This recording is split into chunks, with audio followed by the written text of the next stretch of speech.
Hey folks, I'm Bill Langer. You're watching Traditional Adventures TV. It's September 2025 and deer season's right around the corner for many of us. I've gotten a lot of emails over the years asking, what we do for tree stand setups and different hunting techniques. When I was growing up, I always learned through observation. And for a bunch of years, we just shared our hunts as the adventures happened. But I realized people want to know how we were successful. So I'm going to show you some of my tree stand setups. I'll share some pictures of deer and some video of deer I've taken out of some of these setups. My earliest vivid memory of being here on Earth was 1975. My father started me off very young, taking me to the woods when I was still in diapers. In 1975, I was 5 years old, and my father and I were headed to the woods to build a homemade tree stand. I had my Cub Scout hatchet in my hand and a pocket full of rusty nails, and my father was carrying boards. Well, on our way out to build this tree stand, we ran into a buck deer just walking along in the thick stuff, and I remember it was like yesterday. My father just let the boards down to the ground, pulled up that single shot rifle, and shot that deer walking at 50 yards in the head, and that sealed the deal for me. In 1982, I took my first whitetail. My father gave me that same single shot rifle with 5 shells and sent me into the woods by myself. He owned a 36-acre property across town, and I still hunted my way through the woods. And he always taught me when I was younger, following him, to step in his footsteps, stop when he stopped, and moved when he moved. So I was a much better still hunter back then than I probably am now. But that was 1982. I was 12 years old, and I've learned a lot since then. For years, my father and I would just go to the woods and find good sign, and then climb a nearby tree, find a hemlock, a pine, or a tree with a crotch in it, and hunt over the fresh sign with our bow and arrows. Well, times have changed. Obviously, we use tree stands now, and it's a lot safer. But we have some distinct advantages over the whitetails, and for years I didn't think there were any secrets.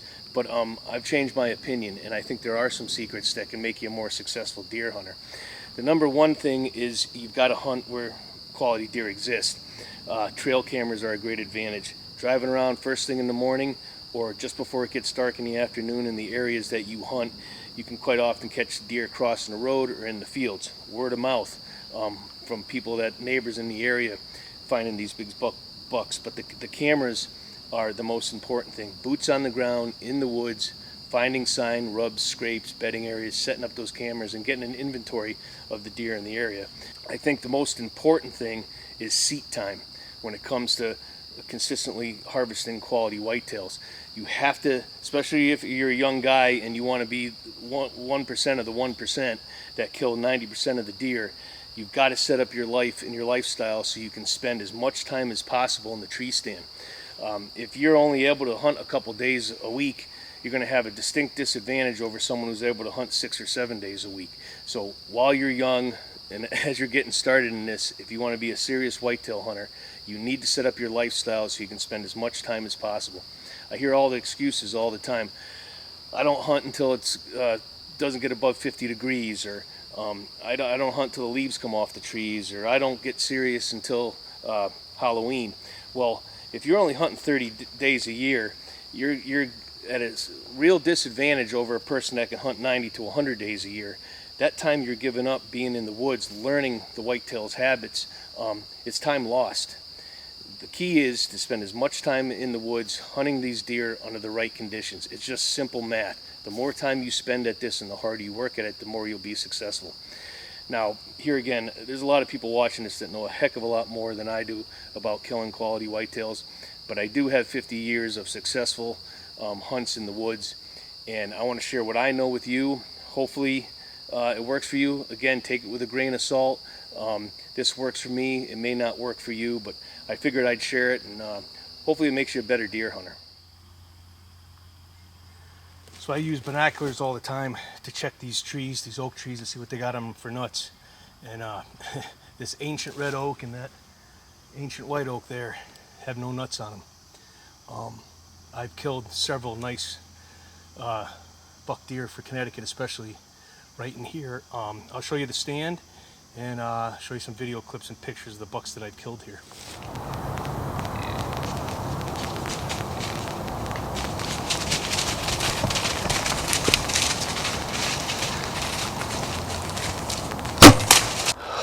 Awesome.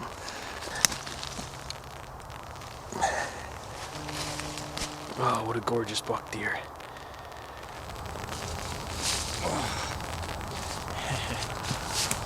My typical Connecticut 8-pointer.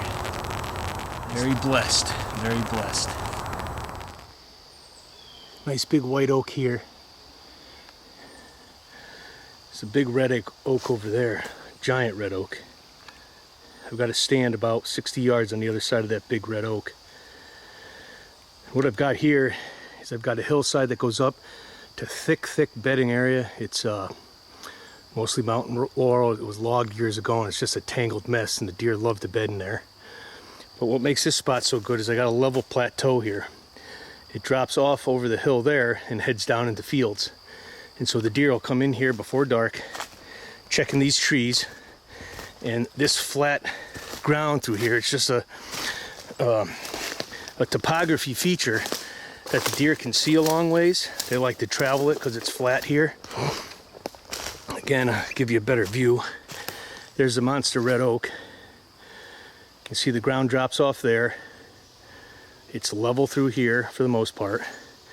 Then it rises again, and that heads up to the top of the mountain in thick laurel. And they'll drift down out of that laurel using a northwest wind, west wind, and come through this area checking these trees.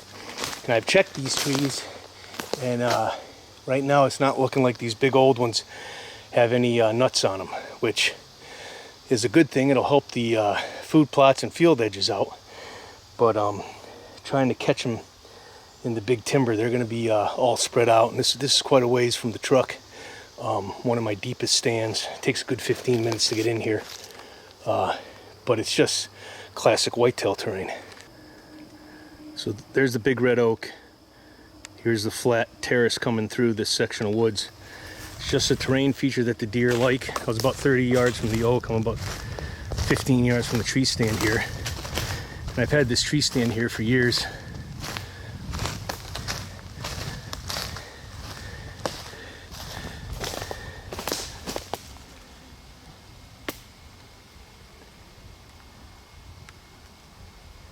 This spot's been the demise of a couple really nice deer.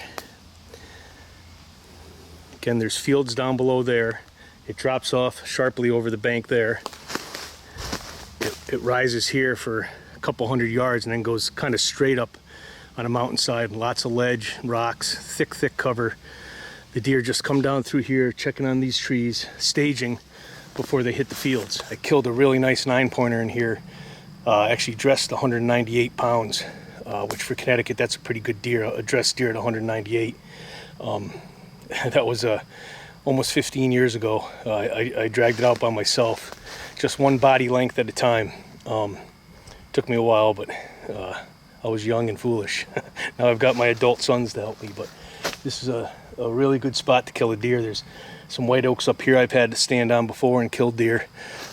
It's just a really good spot.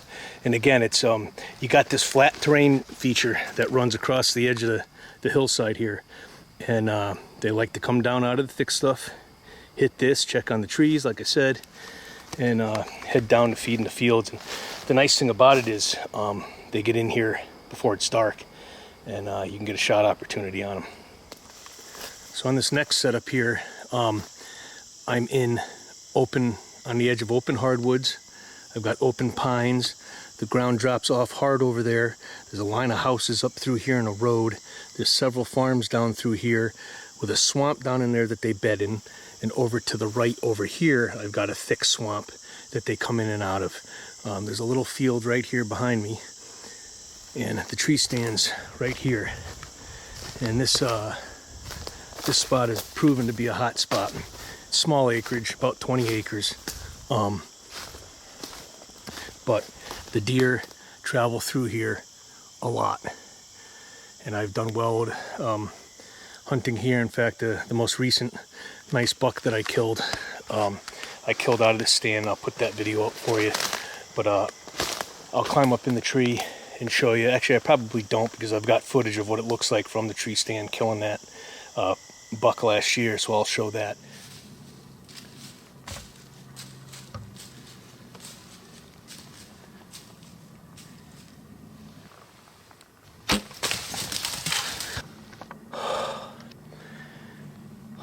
a big buck deer.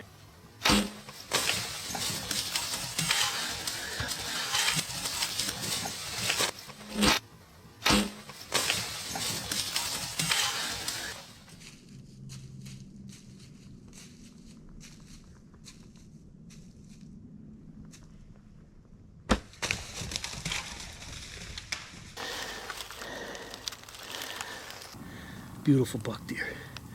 Thankful that I made a real good shot. Lots of backstrap and sausage here. What works here, I've got a northwest wind coming like this. It's pretty much a prevailing wind. You can get a west wind going like this. The deer typically come out of the northeast, so they're coming from here.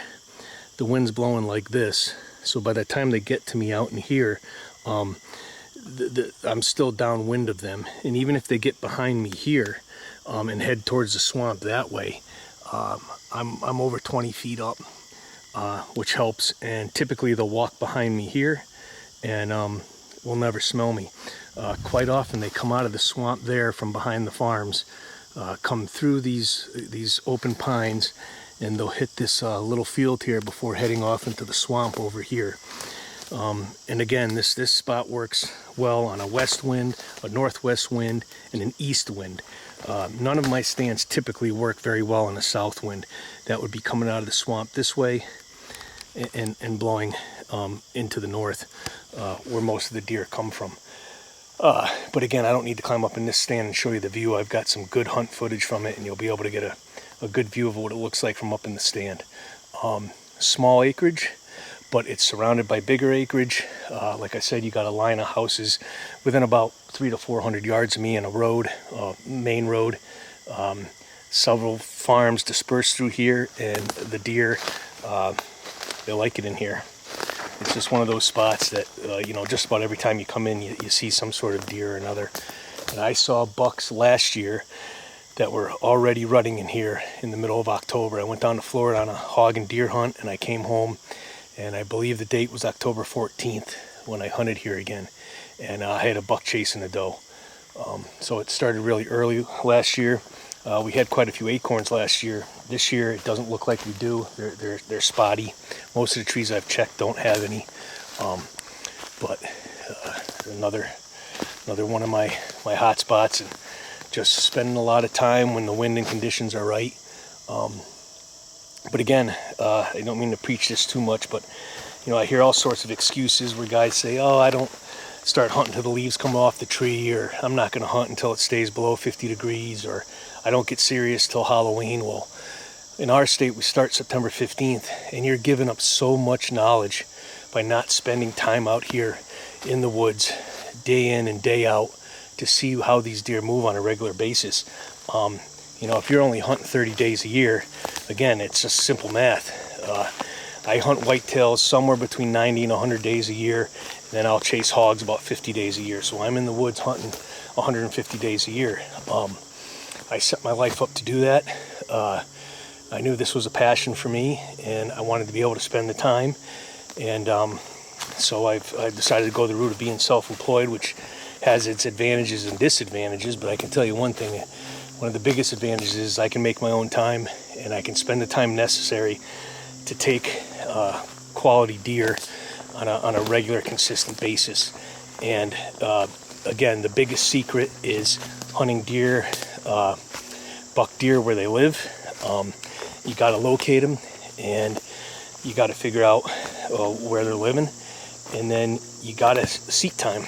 The biggest secret is you have to spend the most amount of time possible that you can to up your odds to be able to kill one of these decent buck deer. And in Connecticut, a decent buck deer is 115 to 125 inches, where, you know, you go somewhere out west and, you know, people really don't even start looking at the deer until they're 150 inches. So, but it's all perspective and where you're at. And, you know, I realize a lot of people watching this are just consider themselves deer hunters, and they just have fun with it. And I grew up a deer hunter, but have gotten really serious about trying to take quality deer. And in this state, high pressure, I mean, we can get something like 13 tags now, of which 7 of them can be bucks in the state of Connecticut, if you can believe it or not. So these deer are highly, highly pressured. But some good ones survive. And if you're able to spend the time and use some common sense, you can get after them and make it work in your favor. So I hope you've learned some stuff. Again, a lot of people watching this know a heck of a lot more about shooting buck deer than I do. But for the guys just starting out, pay attention to your life choices so you can spend as much time out here as you can. Because I would say that's the secret, is hunting the deer, locating the buck deer you want to get after, and spending the time necessary to get that opportunity at them.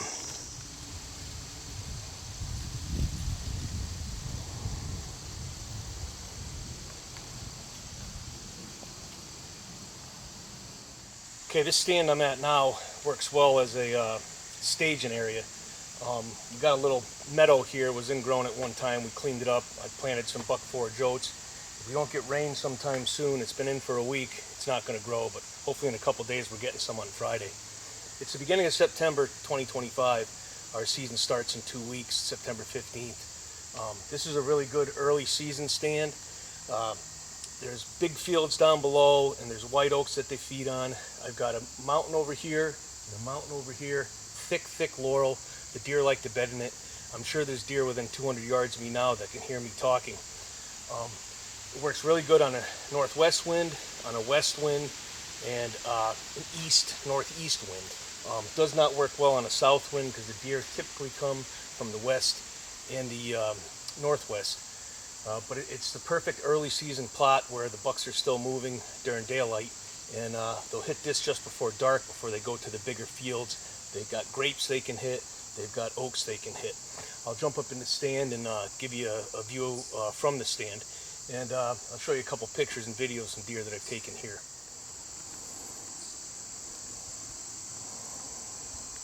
The stand has great background cover. Here's a view from the stand.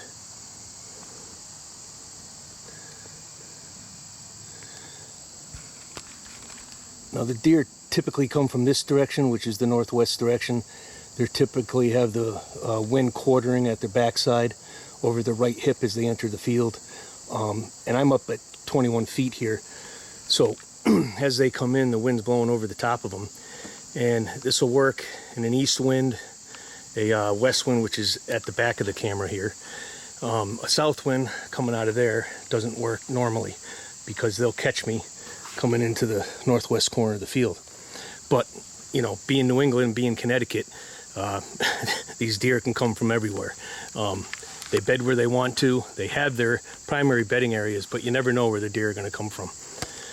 This stand's been really good to me. I called it an early season stand. I like to hunt it in the early season, but I hunt it throughout the season. During the rut, the bucks will come through here checking on does. It's just a great spot to sit. This is private property. Like I said, I've got a mountain behind me that's thick mountain laurel. They bed there. I've got a mountain out here to the east of me, thick mountain laurel, and they come down through there. This has got great back cover. I've got cover in front of the stand, and it's worked out well taking quality buck deer here in Connecticut.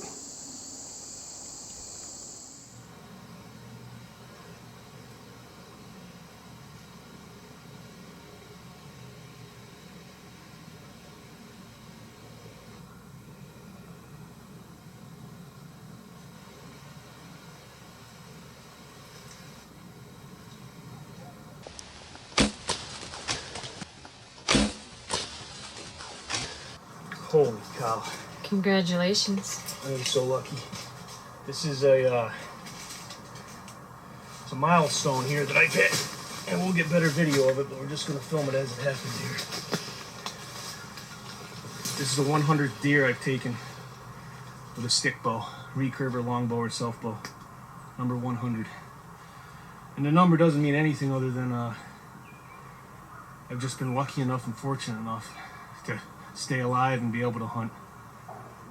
Well, I pulled him out. Get a little better view of him. He's a big deer. So fortunate. Took him with my Black Widow longbow, shooting traditional only shafts. With the 250 grain Woodsman up front. I hit him back right at the back of the rib cage, caught liver, maybe some of the diaphragm, got part of the paunch. Very lucky, very fortunate. Love this lifestyle. This is a tremendous buck deer, old buck deer. Just before 6, he came out on a full moon. These staging area food plots or kill food plots work really well, especially in years when there's not a lot of mass crop.